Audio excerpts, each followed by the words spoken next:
Di saran kami, di rekomendasi kami, tolong 1 minggu dipelajari kan. Menerima barang, jangan sampai kita terima langsung. 1 minggu harus kita cek semua perjanjiannya. Kalau yang memberatkan itu perlu dibaca, karena hampir semua 80% itu jebakan Batman kan gitu. Artinya merugikan konsumen.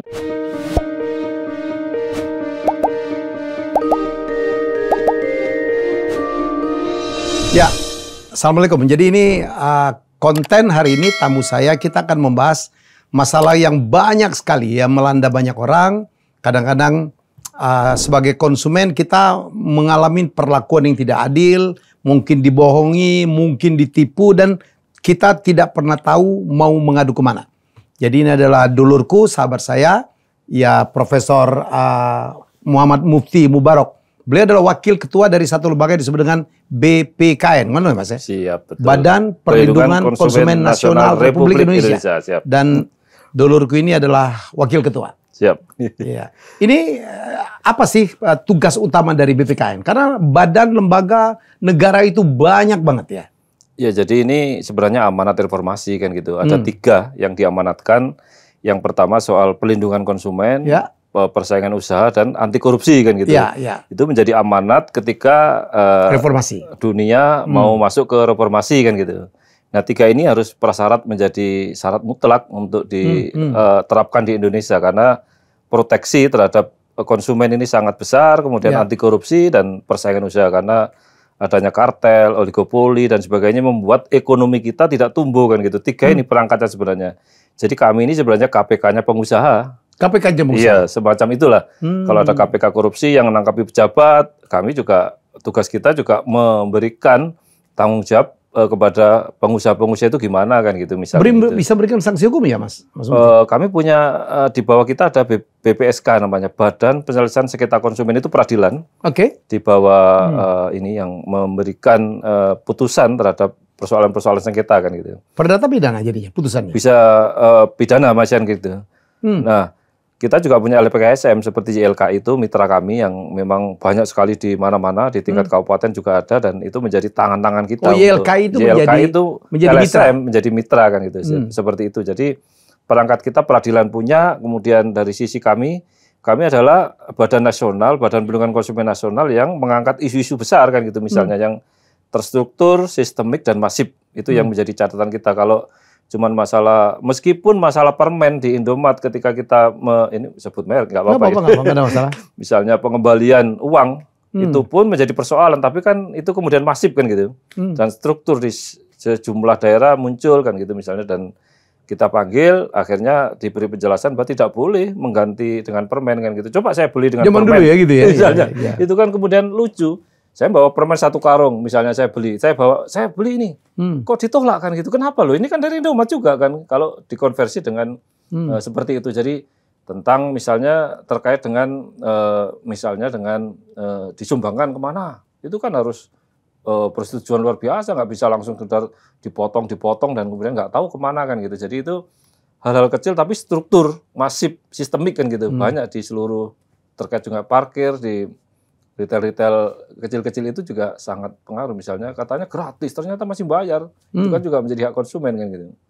Jadi sebenarnya segitu masalah-masalah peliknya kan gitu. Belum persoalan yang kami dapat rekor muri, Kang Helmi, untuk sektor perumahan dan sektor jasa keuangan ini yang banyak sekali. Mungkin di handphone kita hari ini ada undangan pernikahan, itu phishing sebenarnya kan gitu. Tiba-tiba kami buka, nanti data kemudian di-cloning oleh pihak tim calon dari ini, penjahat kita ini kan gitu. Cloning semua data, kemudian dihack dan sebagainya.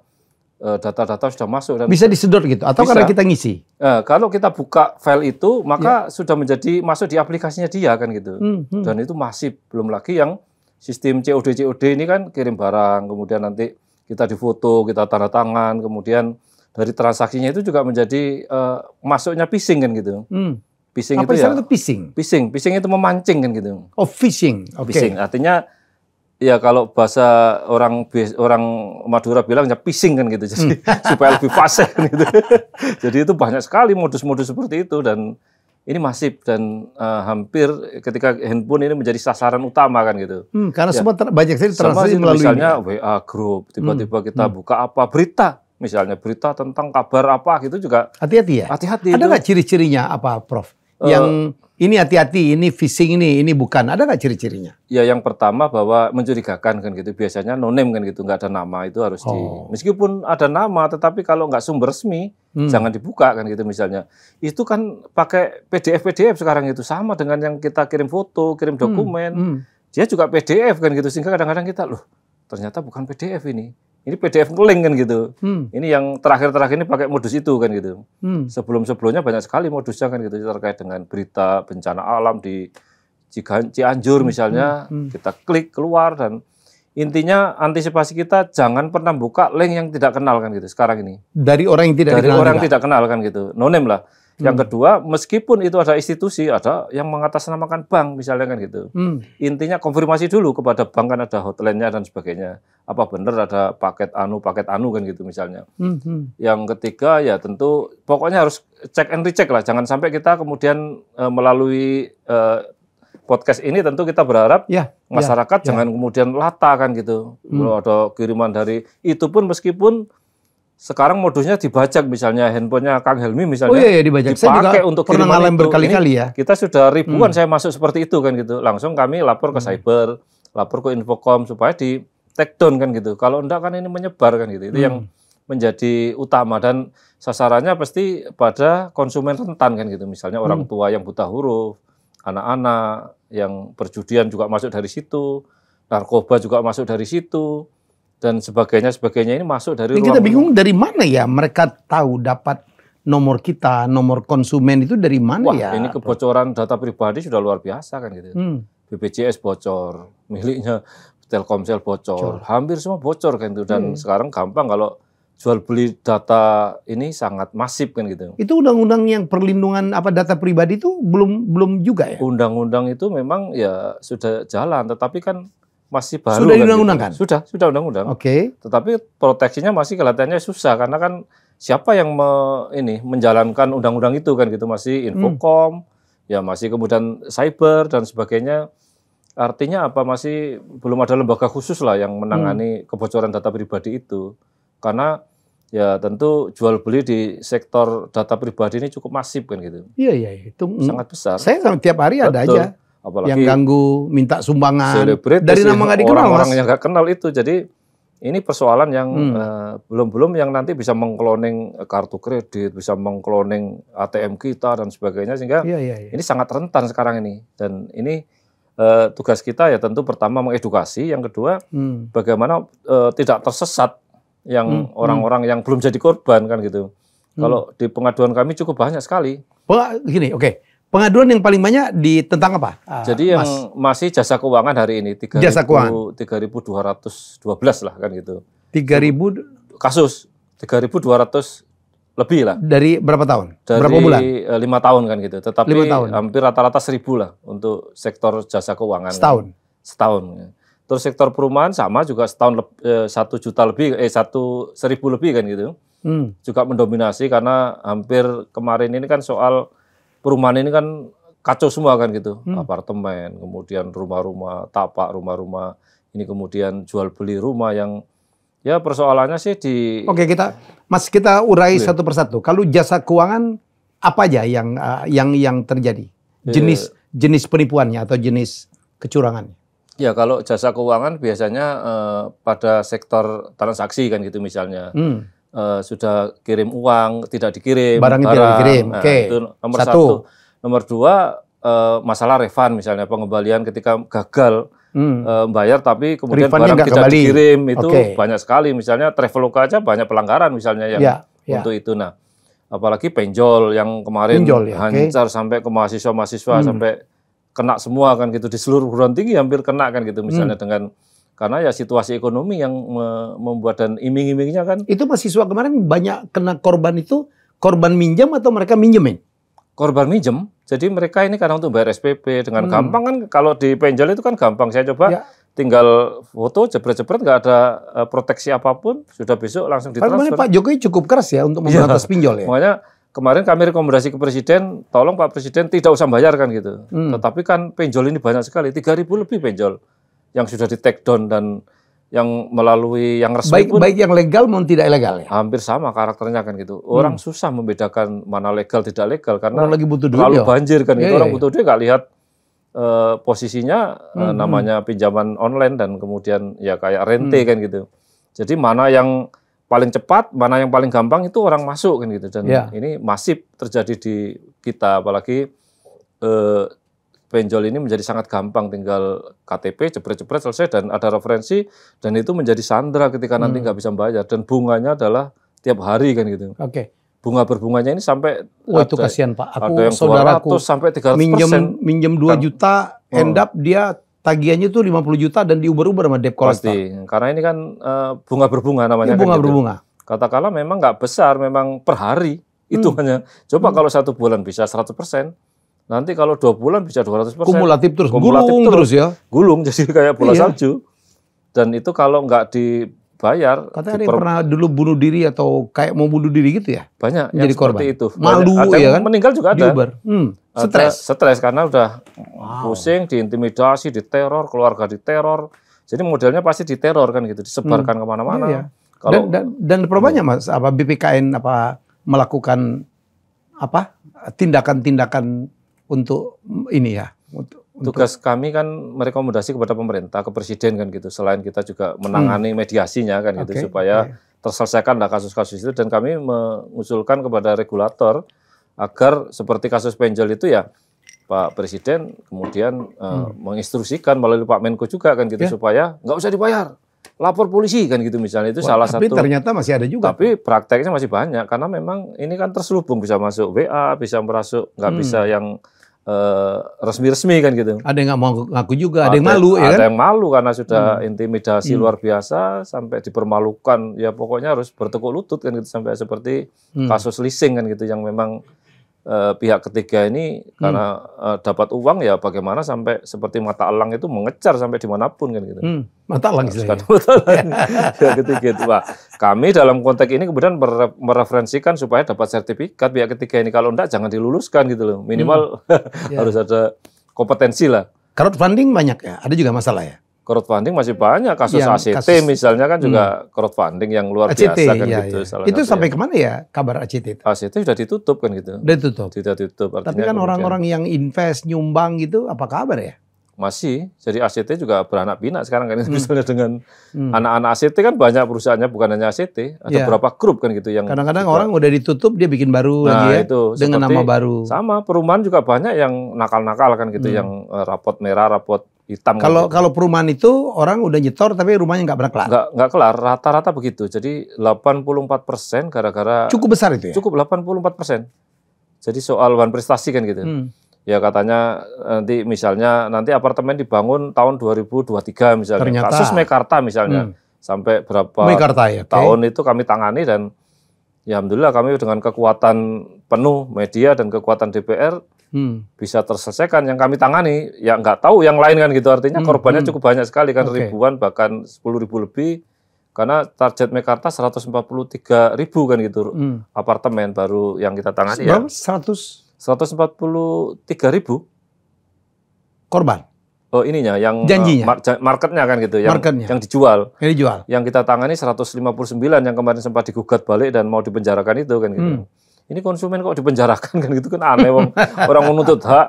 Misalnya Mekarta, saya minta Pak, lah uang saya sudah masuk Pak, Anda sudah pakai macam-macam kan gitu. Nah sekarang gimana? Janjinya ini kan katanya dibangun Pak. Enggak, kami nanti begini-begini. Loh, ini gimana ini? Kan pelanggaran berat ini meskipun lipo kan gitu. Kami nggak takut kan itu karena ya ini pelanggaran menurut saya kan gitu haknya. Uangnya itu kan berkembang. Kalau saya pakai uang ini kan sudah bisa untuk macam-macam. Sementara lipo yang katanya kaya, katanya segala-galanya, masa uang rakyat yang hasil cicilan, hasil dari keringat, hasil jualan dari pedagang-pedagang kecil kan gitu, dimakan kan gitu. Bahkan itu kalau diputar aja udah besar kan gitu. Nah ini masalahnya kemudian mereka merasa besar dan menghantam kita kan gitu loh. Lu siapa kan gitu misalnya. Itu yang diadukan pencemaran nama baik itu ya? Dan dituntut gitu sampai di pengadilan. Kemudian di PKPU dan sebagainya. Pokoknya kami tidak terima itu karena sangat terdolimi ini kan gitu. Orang sudah baik-baik, sudah minta haknya. Kan sebenarnya bisa dijawab nanti Pak dengan restrukturisasi dan sebagainya kan bisa. Atau Ya kan dia punya bank juga kan, misalnya diselesaikan lah secara adat kan gitu, misalnya kan sangat mungkin. Nah ini kan pelanggaran berat menurut saya kan gitu. Jadi ini apa advisnya dari Mas Mufti untuk apa supaya Ya, konsumen itu tidak tertipu ya? Kalau kasus yang menonjol perumahan ini supaya tidak tertipu, pertama harus ada fisiknya. Fisik harus jadi kan gitu. Orang beli masalah rata-rata enggak, Pak. rata-rata Kalau kita gambar, bikin apartemen jual hanya gambar di atas tok, kertas iya. ya, di Jarang konsep kalau kan rumah gitu. ready itu jarang itu. Sekarang kita ada peraturan menteri harus 20% fisik jadi kan gitu. Baru boleh jual. Baru boleh jual. Jadi enggak boleh lagi jual gambar. Enggak boleh jual gambar. Yang kedua harus sudah sertifikat pecah kan gitu. Jangan sertifikat itu masih juga menjadi persoalan ya. persoalan. Ada orang bertahun-tahun sertifikat ya, nggak itu pecah-pecah. masalah karena sertifikat masih dianggunkan, masih dijual. Bahkan antar BUMN pun kadang-kadang nggak jelas kan gitu. Ini BTN oke, ini oke, semuanya menjadi carut marut di situ kan gitu. Oke. Nah, ketika sudah sertifikat maka ada titik aman kan gitu. Yang ketiga juga harus sesuai dengan yang speknya kan gitu. Kadang-kadang tidak cocok ya. tidak cocok. Hampir Antara yang kasus-kasusnya tidak cocok kan, misalnya dengan batu bata, dengan ini. Ternyata Ternyata jenis keramik lah apalah kasus ya. Surabaya yang kami tangani kemarin adalah katanya studio tipenya ini apartemen ini 25 meter persegi lah, segini kan misalnya. Ternyata cuma 23. Besok langsung kita minta ke pengadilan untuk diputus, untuk dipenjara kan gitu. Itu pidana ya? Pidana langsung kan gitu. Ngadilin sendiri? Ya artinya kita minta pengadilan gitu. Ketika konsumen digugat kan gitu oleh para pengusaha-pengusaha kelas kakap ini kan gitu. Kami lawan balik kan gitu supaya ini pelanggaran berat loh dengan janji-janji dan kemudian tidak sesuai spek, apalagi bahan prestasi dan sebagainya. Ya ini kemudian menjadi pidana kan gitu. Sanksinya kan berat di undang-undang kami kan misalnya. Mas, kasus saya pribadi. Iya. Jadi berapa bulan yang lalu salah satu perusahaan saya akan bertransaksi dengan perusahaan yang lain. Ya ternyata ditolak. Kenapa? Karena CEO-mu saya itu punya BI checking, call 5. Oh iya. BI checking call 5 itu saya dianggap punya utang ke bank. Call 5 itu artinya udah tidak mau bayar. Wah, untuk saya kan aib, Pak. Saya bingung. Wah, masa cuma urusan gitu sampai call 5. Saya nggak menyangka punya utang. Saya punya selidik, tahu nggak yang terjadi? Satu hari ada satu bank syariah ngasih saya kartu kredit. Yang saya sebenarnya tidak perlu. Saya kartu kredit saya udah berapa lah? Udah banyak lah. Platinum lagi kan? Iya. Ya, tapi karena waktu itu salah satu binaan saya ingin kerjasama, dibilang boleh, tapi Mas Helmi kalau bisa pegang kartu kredit kita. Iya. Apa yang terjadi, Mas? Jarang saya pakai. Iya. Tuh, habis itu saya taruh karena ketebelan dompet saya. Apa yang terjadi? Mungkin tahun pertama itu gratis toh? Iya, biasanya. Ya, tahun kedua mungkin kena annual fee. Jadi ternyata begitu dicek, ya, utang saya itu cuma 16.000. 16.000 rupiah loh. Ya kan? Itu bukan dan angka sebenarnya. Jeleknya Pak, saya nggak pernah dikirimin tagihan, nggak pernah diperingatkan dengan WA atau email sekalipun. Tiba-tiba ternyata saya punya tagihan 2,9 juta. Dan itu menggagalkan saya bertransaksi. Saya ngobrol Mas Mufti ke teman-teman banyak. Pengurusnya aja, saya ngadu dengan OJK juga tuh. Saya berharap OJK juga concern nih. Ya, karena BI checking itu kan urusan sana-sana tuh. Jadi ada orang, Mas Helmi, saya itu mau fit and proper untuk menjabat salah satu BUMN. Ya, betul. Gagal, Pak. Karena kena BI checking sama. Ternyata apa tau nggak? Lebih konyol dari Mas Helmi. Saya tuh pernah bikin perjanjian, harus ada materai. Materai itu tidak ditagihkan ke saya. Tapi itu menjadi utang saya. Kenapa? Hanya materai? Hanya materai. Astagfirullah. Biaya materai. Urusan kecil kan. Dan kasus kayak saya kartu kredit, saya bilang itu banyak Pak. Teman saya banyak ngadu semua. Yo, saya pernah. Dan saya pernah 2 kali mengalami kasus kartu kredit. Jadi saya bilang hati-hati dengan kartu kredit. Ya, hati-hati dengan kartu kredit. Soal nomor 2 nih, Mas Mufti. Saya tuh kepengen banget BPKN tuh menyampaikan kasus kayak saya. Kalau kita dapat kartu kredit gratis, atau apapun kita punya kartu kredit, nggak bisa dong di roll over langsung diperpanjang gitu. Mestinya menurut saya OJK harus meminta para pelaksana jasa keuangan ini untuk nanya dulu, mau diperpanjang apa enggak?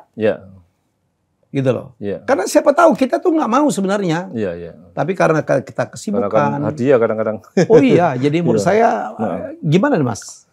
Ya memang kasus secara konteks misalnya kartu kredit ini kan memang perbankan ini kadang-kadang juga nakal kan gitu. Iya. Kita melihat banyak kasus yang kita selesaikan, perbankan ini main kadang-kadang melakukan tracking, politicking, melakukan ya menganggap bahwa konsumen kita itu dalam tanda kutip nggak ngerti apa-apa kan gitu. Misalnya dianggap bodoh lah. Mereka dibiarkan lama-lama kemudian kena sanksi administrasi, kena sanksi ini, kena ini akhirnya menumpuk kan gitu. Dan itu menjadi alat untuk ya itu tadi menjerat kan gitu. Ini kan ya kan di perbankan ini kan strukturnya tidak hanya pimpinan, tidak hanya manajer, tapi juga marketing kan gitu. Juga ada agen pihak ketiga ini yang menjadi untuk kartu kredit ini kan seperti leasing sebenarnya. Dia melakukan pihak ketiga seperti asuransi juga melakukan pada pihak ketiga menjadi ini yang menjadi biang kerok dari persoalan Kang Helmi tadi misalnya. Bagaimana kemudian itu terjadi karena ketika mereka dapat fee, mereka lari kan gitu. Ketika nggak tahu tanggung jawab, padahal produk mereka sebenarnya tidak jalan kan gitu di perbankan ini. Maka kemudian tanpa sepengetahuan itu perjanjian-perjanjian ini ada perjanjian yang tidak langsung, yang janji-janji, yang kemudian kasih hadiah dan sebagainya itu. Tapi setelah itu mereka nggak ada kan gitu. Makanya sekarang pihak ketiga ini harus sertifikasi menurut kami kan gitu. Misalnya agen kartu kredit, agen asuransi ini banyak sekali dan hampir semua problem ke sana sekarang ini. Asuransi Bumi Putra, Jiwasraya, hampir semua pihak ketiga bukan perusahaan kan gitu yang memberikan itu tadi iming-iming yang berlebihan. Oh, nanti kartu kredit bisa ini, bisa itu kan gitu. Seperti rumah ada kamar ininya sekian, ada ininya nanti dapat ini fasilitas ini. Ternyata kolam renang katanya besar, ternyata kolam renang kecil misalnya. Kan itu menjadi pelanggaran. Sama juga di kartu kredit sebenarnya makanya ketika menerima apapun harus kita ada perjanjian. Itu kami sedang bikin laboratorium perjanjian namanya. Kami cek semua perbankan manapun misalnya kan sekarang enak tinggal melalui handphone klik gitu. Padahal itu jebakan Batman semua kan gitu. Misalnya di asuransi sama. Di perumahan apalagi kadang-kadang tulisannya kecil-kecil karena tebel-tebel segini tulisannya kecil-kecil fontnya kadang 8 kita bacanya aja males nggak mungkin. Makanya di saran kami, di rekomendasi kami tolong 1 minggu dipelajari kan gitu. Menerima barang jangan sampai kita terima langsung, 1 minggu harus kita cek semua perjanjiannya karena ujung-ujung dari persoalan apapun itu di perjanjian ini. Itu yang one prestasi dan kemudian kesalahan teknis, administrasi, jebakan Batman itu yang terjadi. Jadi ketika saya sudah ngerti, misalnya saya dikasih kartu kredit, saya nggak mau. Untuk apa ini? Apa perjanjian dulu? Saya baca dulu. Bahkan menurut kami harus 1 minggu kita pelajari, bila perlu ke teman kita yang ahli hukum. Ada nggak ini yang memberatkan kita kan gitu. Kalau yang untung-untungan nggak usah dibaca, tapi kalau yang memberatkan itu perlu dibaca karena hampir semua 80% itu jebakan Batman kan gitu. Artinya merugikan konsumen, perumahan, keuangan dan sebagainya, apapun lah transaksinya itu terjadi di situ. Jadi harapan kita ketika menerima kartu kredit pun jangan kemudian kita telan langsung kita nggak ini. Apa ini? Berapa ini misalnya per bulannya? Apa ini? Apa harus pokoknya 1001 pertanyaan harus kita muncul dan harus ada perjanjian. Kita simpan di rumah kalau ada apa-apa ini bahwa kita menang. Saya yang ngasih manajer, Pak. Saya ketemu dan ini meskipun manajer perusahaan apa yang saya pikir syariah lagi ya. Waduh, saya shock banget. Betul. Jadi meskipun dirut, meskipun manajer ini sama kalau tidak ada hitam di atas putih dan itu tidak kita tanda tangani, maka itu berjalan kan gitu. Ini salahnya kita kan hampir semua transaksi apapun itu kita semacam mengentengkan gitu loh perjanjian di awal. Nah bahwa misalnya kita pinjam uang di bank kecil aja perjanjiannya segepok kan gitu. Ada jaminan dan sebagainya. Itu apalagi yang kartu kredit yang memang bisa nggak saya potong, Mas Mufti, teman-teman dari BPKN gitu, misal berkomunikasi dengan OJK ya bahwa untuk kasus kartu kredit kalau mau perpanjangan itu tidak bisa otomatis kecuali ada perjanjian otomatis. Bisa sebenarnya. Iya dong. Kalau nggak orang kayak saya banyak banget ratusan mungkin ribuan. Kalau yang mengadu ke kami tangani dan alhamdulillah beres kan gitu. Karena mungkin kami dipandang. Maksudnya dijadikan semacam aturan. Bisa. Jadi tugas kita kan membuat regulasi, memberikan rekomendasi dan mengawal itu sampai selesai aturan itu gitu loh. Karena ketika persoalan tadi terstruktur, sistemik dan masif, meskipun ini kasusnya Kang Helmi, tapi kan ini menyebar di seluruh Indonesia gitu. Iya. Bukan saya aja korbannya. Kita aja, saya kebetulan ngerti ilmu, jadi sekarang apapun tahu kan gitu. Oh ini, wah ini bahaya ini, jangan kan gitu misalnya. Kita baca dulu, apa ini, kalau bakunya, kemudian perjanjian khususnya dan sebagainya, apapun digital juga kita baca supaya, oh semacam. Nah itu tugas kami nanti satu, mengawal itu sampai selesai jadi regulasi kan gitu. Yang kedua kami juga membuat laboratorium perjanjian supaya perjanjian yang miliknya Bank Anu itu kami cek semua ya, itu kita review kan gitu, kita justifikasi, wah Anda ini pelanggaran kan gitu misalnya, karena biang keroknya di perjanjian itu kadang tersembunyi, kadang cuman kita kenal teman, kita direksi, kita macam-macam, kasih aja. Istri saya dulu lebih konyol lagi Pak. Jebakan Batman kan gitu. Masih ingat kan dulu Mas Mufti? Siap. Dulu ada petugas semacam sales kartu kredit. Betul. Yang ada di bandara, di mal-mal, wanita-wanita cantik, cowok-cowok cakep, nawarin gitu. Betul. Istri saya pernah kena Mas. Istri itu pernah kena di bandara, tahu-tahu dia karena dia simpati, ditawarin gitu, dia iyain, dia tanda tangan, tahu-tahu dia nggak pernah terima kartu kreditnya, muncul kartu kredit itu nama dia dengan alamat lain. Apa yang terjadi? Tiba-tiba dia kena BI checking. Kena BI checking, dianggap punya utang berapa ratus juta gitu. Dilihat tuh tagihannya. Dia kena BI checking. Tagihannya namanya dia tapi alamatnya bukan. Wah itu cukup lama Pak. Sempat diubar-ubar oleh kartu ini juga. Karena debt collector ini juga. Outsourcing. Ya, pihak ketiga kan pihak gitu. ketiga. Makanya sekarang ini outsourcing harus sertifikasi. Sekarang nggak ada agen-agen gitu, sudah berkurang. Karena susah sertifikasinya. Dia harus belajar hukum, dia harus belajar ilmu legal standing, dia harus belajar perjanjian, dia harus belajar produk knowledge yang jelas kan gitu. Jangan sampai nggak ngerti tentang produk ini kemudian ngasih bumbu-bumbu yang banyak kan gitu, memberi harapan-harapan palsu, kasih memberi hadiah PHP, dulu ya. kasih hadiah, merayu-rayu karena cantik, karena tampan dan sebagainya. Orang terpikat kan gitu dengan baju seragam perusahaan itu dan sebagainya, dengan ya lengkap lah kartu nama. Udah diatur ya. Itu sudah diatur karena sekarang. Udah nggak ada lagi. Paling berat sebenarnya leasing. Kalau masih kartu kredit masih sifatnya nggak terlalu berat, tetapi masif kan ini. Tapi yang leasing ini kan sampai fisik kadang-kadang harus berantem di jalan, tiba-tiba di sweeping di jalan, diambil paksa. Yang di perempatan-perempatan ada yang ngecekin. Matalang itu udah kameranya udah kamera super canggih kan gitu. Jadi Matalang itu adalah petugas semacam debt collector yang nangkapin motor-motor yang nggak bayar lagi cicilan. Sampai 3 bulan tidak ada peringatan karena mereka dapat fee besar kan gitu.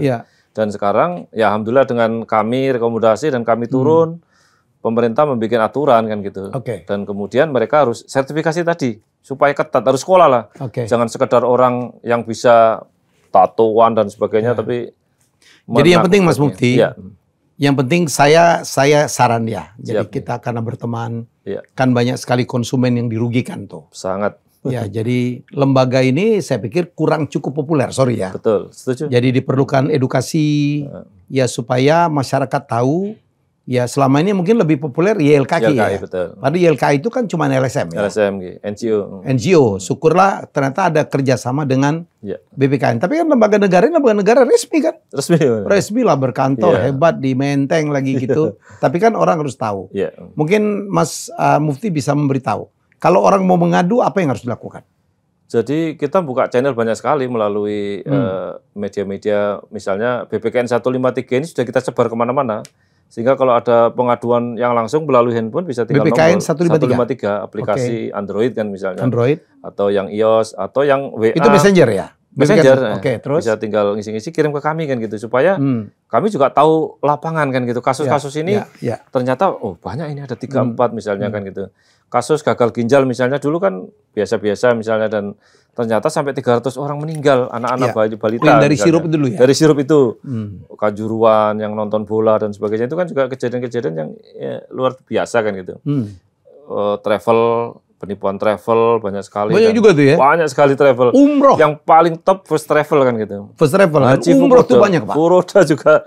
Furoda juga ada benar? Banyak. Itu duitnya gede loh Furoda ya? Sangat 300 juta misalnya kan gitu. Nggak berangkat? Nggak berangkat. Kemarin ada kasus katanya udah sampai ke Jeddah dibalikin lagi ya? Sudah, ada yang balik seperti itu. Karena visanya nggak ada? Ya, itu tadi karena pihak ketiga rata-rata kan gitu. Jadi seringkali banyak persoalan ini yang tidak bertanggung jawab adalah pihak ketiga, agensi kan gitu. Ini yang sedang kita persoalkan di mana-mana. jangan sampai perusahaan ini jualan mengandalkan agensi kan gitu misalnya. Karena agensi ini kan yang dapat fee lari kan gitu. Lari ya. Nggak ada hubungan langsung yang dengan laku ya. Iya, kayak ojek itu Gojek misalnya, ya ojek itu mitra bukan karyawan kan gitu. Jadi ketika ada apa-apa ya kurang. Makanya kami ojek juga Gojek kita monitor terus, jangan sampai ada pelanggaran kan gitu. Iya, banyak sekali itu. Jadi sekarang udah lancar. Barangnya tidak sesuai Barang gitu. Tidak sesuai udah dan kebuka, itunya nggak mau terima. Marketplace yang besar-besar itu sama kan gitu melakukan bagus marketplace-nya, tapi kan dia vendornya pihak ketiga. Langsung terima duit ke sana kan gitu. Dia hanya lewatan. Dan itu banyak sekali yang terjadi kan gitu. Misalnya kemarin yang mengatasnamakan beberapa nama besar, artinya marketplace kan gitu. Kemudian dibikin nama samarannya, itu sempat merekrut miliatan duit kan gitu. Itu kan inilah kita menganggap luar biasa banyaknya kan gitu. Saya coba sampai saya selidiki sendiri kan untuk soal ketemu, ternyata perusahaannya fiktif kan gitu rata-rata. Jadi kan apalagi sekarang dengan handphone ini ada minta bintang, minta apa, checklist itu bisa dibikin sekarang kan gitu. Jadi jangan terkicau dengan itu. Memang ketika pandemi ini sangat menarik, tapi pasca pandemi ini kan harapan kita kurangi lah yang online, yang pesen-pesen barang yang cuman gambarnya bagus, apalagi transaksinya jutaan kan gitu. Kalau cuman makanan, beli rawon, beli pecel ya enggak masalah lah misalnya ada ini. Tapi kalau sudah angkanya jutaan kan luar biasa ini, yang kita takuti gitu loh. Karena sudah bayar, kemudian nggak ada barang, dan rata-rata ini terjadi seperti itu, dan mereka masuk ke ruang-ruang itu. Itu, jadi ya memang kalau kami dibanding YLKI sudah 50 tahun. Ya. Kami juga baru 1 periode kan gitu misalnya. Jadi di periode kami, track record kami sudah nyalip YLKI kan gitu, karena ya kami ini aktivis lah kan gitu. Kalau kemarin periode lalu ya birokrasi kan gitu, ya tahulah gaya-gaya birokrasi kan gitu. Kita tuh kemarin banget ya, Mas Mufti juga kan pernah di Amerika kan ya, di setiap toko-toko besar, department store, dia bikin counter gitu untuk refund, iya kan, untuk refund dan return and refund. Di Amerika itu saya tahu banget, kalau kita beli barang itu sebulan masih bisa balik gitu. Bisa, masih bisa balik tuh. Dan aman. Jadi saya dulu agak-agak curang, Pak. Kecuali CD yang nggak boleh kembali dimanapun. Ya kalau, ya iyalah, kan udah dipakai. Tapi ada juga yang seneng. Saya dulu beli TV, Mas. Betul. Wah, di Indonesia nggak punya TV, situ beli TV. Beli 29 inci udah gede tuh. Wah, top itu. 30 hari kan boleh balik. Kita dikembalikan di hari ke-28. Iya. Dan petugas nggak boleh nanya why.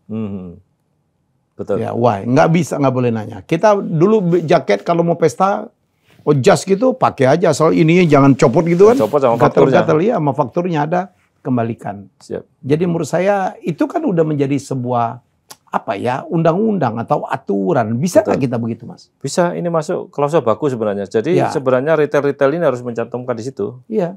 SOP-nya kan gitu, bahwa barang yang dibeli bisa kembali kan gitu dengan syarat kan gitu. Ini celana dalam nggak bisa kan gitu misalnya. Tapi kalau yang masih baju dan sebagainya itu memang harus ada jaminan, namanya after sale service itu kan gitu. Dan itu dihitung sampai 30 hari rata-rata. Kalau di luar negeri clear. Tapi di Indonesia ini pelaku usaha kita masih nakal kan gitu. Mestinya harus dicantumkan sehingga pembeli ketika di kasir itu bisa melihat, oh ya ini masih ini fakturnya nggak boleh hilang, ininya nggak boleh hilang, name tag-nya dan sebagainya. Clear kan gitu. Ada banyak retail-retail modern seperti itu sudah mulai kan gitu. Ini upaya-upaya seperti emas. Emas ini banyak pelanggaran. Oh iya? Iya, karena karatnya itu tidak sama dengan karat yang dijual. Misalnya 24 karat itu 23 karat. Dan kita nggak mungkin ngecek juga dong ya. Orang kita makanya itu, makanya kami sarankan harus SNI. Perusahaannya itu pabriknya. Dan sekarang sudah ada 2 pabrik besar di Indonesia yang kita rekomendasi untuk di SNI. Ya, Antam masuk kan itu sekarang. Sebelumnya belum. Ada perusahaan-perusahaan lokal yang bagus kan itu sudah mulai untuk mempelopori itu. Persoalan juga Pak ya, ada perusahaan yang jual-jual emas. Kenapa ketika kita jual di luar nggak sama dengan yang beli di toko itu, ada pengurangan 10% dengan pengurangan itu. Kenapa ini kan gitu? Coba kita cek emas-emas kita itu kalau kita timbang dengan alat, nggak sama semua. Itu bahaya kan gitu. Kalau itu kemudian kita expose kan bahaya. Padahal dosa besar mencuri timbangan. Nah itu. Al-Mutaffifin kan ayatnya itu di Al-Quran. Celakalah yang mengurangi timbangan kan gitu. Itu hukumnya berat di situ. Ini Muhammadiyah aja keluar. Kita Muhammad NU soalnya. Muhammad itu ya. Oke, Mas Wi, seneng banget saya. Apalagi yang mau disampaikan untuk konsumen? Saya kepengen banget karena saya bagian dari konsumen yang sering kali dirugikan gitu oleh perbuatan nakal dari para pengusaha. Yang pertama, jangan anggap enteng ketika kita mau transaksi kan gitu, baca seluruh prosedur. Teliti ya. Kami tadi baru dari pasar modern dan retail kan gitu, mengecek Idul Adha kan gitu. Itu banyak sekali produk yang tidak SNI.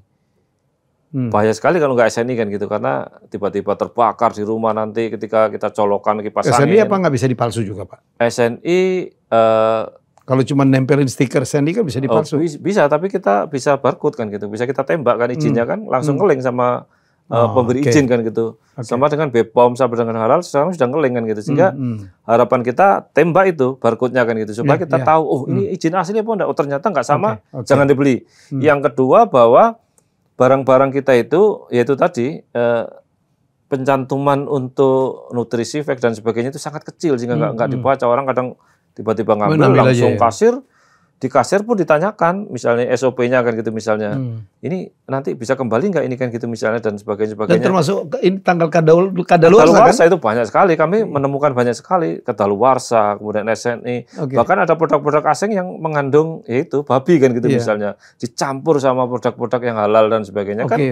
Minuman-minuman dan sebagainya. Ini masih banyak sekali kalau masalah makanan minuman kan gitu. Ya kayak termasuk yang sirup kemarin, yang saya bilang racun, bukan sirup, ini jual obat, bukan jual racun. Jual racun kan gitu. 315 orang meninggal korbannya tanpa pertanggungjawaban siapapun kan gitu. Kami sudah capek ngurusi ini kan gitu, sampai lapor Komnas HAM, sampai semuanya kita lapori, ngaudit dan sebagainya. Tapi hasilnya yang penting saya sudah rekomendasi, saya sudah kawal. Kalau nanti ditanya malaikat sudah tenang kita kan gitu. Tapi mestinya nggak begitu kan Mas ya? Iya, mestinya kan negara hadir lah. Makanya ya kita ini menaikkan BPKN ini tentu pelan-pelan, nggak bisa sporadis. Karena kaki kanan kiri di pemerintah, satu kiri di konsumen kan gitu. Dan masalah kita adalah 278 jumlah penduduk Indonesia, kali produk kan gitu. Banyak sekali kan, bukan soal kecil. Jadi 9 sektor, 10 sektor yang kita tangani ini bukan sesuatu yang gampang. Makanya dengan keterbatasan kami ini, kami masih bisa menyelesaikan 87% lah yang terselesaikan kan gitu. Yang 13% ranah hukum bisa saja kan gitu. Misalnya kalau sengketa tanah, kasus yang sudah becek semua lah, yang kemana-mana sudah nggak selesai kan gitu kadang-kadang. Ya tapi ini bahwa konsumen yang pertama ya harus teliti itu dulu. Pokoknya harus cerdas kita ini. Konsumen cerdas itu cirinya bertanya, cirinya kemudian baca, cirinya kemudian teliti kan gitu. Seperti kartu kredit tadi, memang kita dikasih, tapi itu jebakan Batman semua. Masa ada di Indonesia ini yang sesuatu tidak ada embel-embelnya kepentingan kan gitu. Semua ngasih produk, ngasih apapun, pasti ada kepentingan kan gitu. Begitu pula saya bilang Indonesia ini adalah sampah dunia kan gitu. Produk-produk yang jelek-jelek masuk Indonesia kan gitu. Makanya harus hati-hati kan, apalagi yang terkait dengan mamin, makanan dan minuman, tiba-tiba sakit perut, tiba-tiba aqua atau merek-merek yang terkenal aja belum tentu steril kan gitu. Itu bisa-bisa sumbernya nggak jelas dan sebagainya, bisa-bisa plastiknya yang nggak jelas dan sebagainya, dan cara itu banyak sekali. Kami juga sudah meneliti, tugas kami ini adalah meneliti sebelum terjadi kan gitu. Misalnya air minum, apakah sehat semua kan gitu kan, banyak yang aneh-aneh kan gitu. Tiba-tiba sakit perut, tiba-tiba ini dan sebagainya. Jadi, ada kejadian juga? Banyak sekali penyakit akibat air minum kan gitu misalnya. Mikroplastik ini berbahaya kan gitu. Kalau di Jepang disensor orang. Juga ya, kalau udah terlalu panas dan matahari juga goncangan, kan, kemudian terpapar dan sebagainya, jalannya, sumbernya juga harus dicek kan gitu. Karena kalau brand-brand yang terkenal itu kan sekedar yang penting air lah, kan nggak tahu orang ini isinya apa kan, nggak pernah dicek kan gitu. Dan kemudian kedaluarsa di situ harus dicantumkan. Kemudian ada persyarat banyak sekarang yang harus, segelnya harus begini-begini, warnanya harus gini-gini dan tidak boleh terpapar. Kita sudah bikin seperti itu, banyak sekali aturan. Jadi ribuan produk lah yang kita tangani, sehingga kenapa kita ini pergerakannya nggak cepat ya, karena memang yang lapor kami insya Allah selesai kan gitu. Kalau ada yang mau ngelapor kemana Mas? Ya, itu ada hotline? Ada banyak. 153 itu, BPKN 153 itu. BPKN 153? Kayak hotline service lah.